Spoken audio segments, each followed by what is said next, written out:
नमस्कार दोस्तों, कैसे हैं आप। उम्मीद है आप स्वस्थ सकुशल व सानंद होंगे। दोस्तों, 14 सितंबर हिंदी दिवस और 23 सितंबर हमारे राष्ट्र कवि स्वर्गीय श्री रामधारी सिंह दिनकर जी की जयंती के अवसर पर आज मैं आपके लिए लाई हूँ दिनकर जी का कालजयी खंड काव्य रश्मि रथी से कुछ पंक्तियाँ। रश्मि रथी के तृतीय सर्ग भाग 1 प्रसंग है पांडव अपना 13 वर्ष का वनवास पूर्ण कर लौटे हैं और श्री कृष्ण जी पांडवों की तरफ से दुर्योधन से वार्ता करने जाते हैं। यहीं पर दिनकर जी ने वीरों के लक्षण तथा विपत्तियों का सामना करने के पश्चात जो गुण हम में विकसित होते हैं और निखर कर आते हैं उनकी चर्चा करी है। तो दोस्तों, प्रस्तुत है जोश से ओतप्रोत ये पंक्तियाँ। हो गया पूर्ण अज्ञातवास, पांडव लौटे वन से साहस। पावक में कनक सदृश तप कर, वीरत्व लिए कुछ और प्रखर। नस नस में तेज प्रवाह लिए कुछ और नया उत्साह लिए। नस नस में तेज प्रवाह लिए कुछ और नया उत्साह लिए। सच है विपत्ति जब आती है, कायर को ही दहलाती है। सच है विपत्ति जब आती है, कायर को ही दहलाती है। शूरमा नहीं विचलित होते, क्षण एक नहीं धीरज खोते। शूरमा नहीं विचलित होते, क्षण एक नहीं धीरज खोते। विघ्नों को गले लगाते हैं, कांटों में राह बनाते हैं। मुख से न कभी उफ कहते हैं, संकट का चरण न गहते हैं। मुख से न कभी उफ कहते हैं, संकट का चरण न गहते हैं। जो आ पड़ता सब सहते हैं, उद्योग निरत नित रहते हैं। शूलों का मूल नसाने को, बढ़ खुद विपत्ति पर छाने को। है कौन विघ्न ऐसा जग में, टिक सके वीर नर के मग में। खम ठोक ठेलता है जब नर, खम ठोक ठेलता है जब नर। पर्वत के जाते पांव उखड़, मानव जब जोर लगाता है, पत्थर पानी बन जाता है।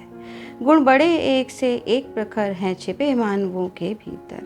गुण बड़े एक से एक प्रखर हैं छिपे मानवों के भीतर। मेहंदी में जैसे लाली हो, वर्तिका बीच उजियाली हो। बत्ती जो नहीं जलाता है, रोशनी नहीं वह पाता है। पीसा जाता जब इक्षुदंड, झरती रस की धारा अखंड। पीसा जाता जब इक्षुदंड, झरती रस की धारा अखंड। मेहंदी जब सहती है प्रहार, बनती ललनाओं का श्रृंगार। जब फूल पिरोए जाते हैं, हम उनको गले लगाते हैं। वसुधा का नेता कौन हुआ, भूखंड विजेता कौन हुआ। वसुधा का नेता कौन हुआ, भूखंड विजेता कौन हुआ। अतुलित यश कहता कौन हुआ, नवधर्म प्रणेता कौन हुआ। जिसने न कभी आराम किया, विघ्नों में रहकर नाम किया। जब विघ्न सामने आते हैं, सोते से हमें जगाते हैं। मन को मरोड़ते हैं पल पल, तन को झंझोरते हैं पल पल।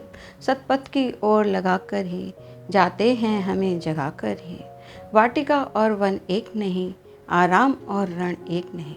वाटिका और वन एक नहीं, आराम और रण एक नहीं। वर्षा अंधड़ आतप अखंड, वर्षा अंधड़ आतप अखंड। पौरुष के हैं साधन प्रचंड, वन में प्रसून तो खिलते हैं, बागों में शाल न मिलते हैं। कंकरियाँ जिनकी सेज सुगर, छाया देता केवल अंबर। विपदाएं दूध पिलाती हैं, लोरी आंधियाँ सुनाती हैं। जो लाक्षागृह में जलते हैं, वे ही शूरमा निकलते हैं।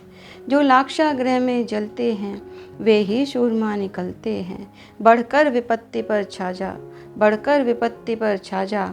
मेरे किशोर मेरे ताजा, जीवन का रस छन जाने दे, तन को पत्थर बन जाने दे। जीवन का रस छन जाने दे, तन को पत्थर बन जाने दे। तू स्वयं तेज भयकारी है, तू स्वयं तेज भयकारी है, क्या कर सकती चिंगारी है। दोस्तों, दिनकर जी की रचनाओं के बारे में क्या कहूँ। ख़ास तौर से रश्मि रथी एक ऐसा खंड काव्य जो कालजयी है, जो उतना ही प्रासंगिक आज भी है जितना कि जब ये लिखा गया था। बस इतना ही कहना चाहूँगी कि रश्मि रथी को आप जितनी बार पढ़ेंगे, जितनी बार सुनेंगे, इसे और प्रासंगिक पाएंगे और विलक्षण पाएंगे।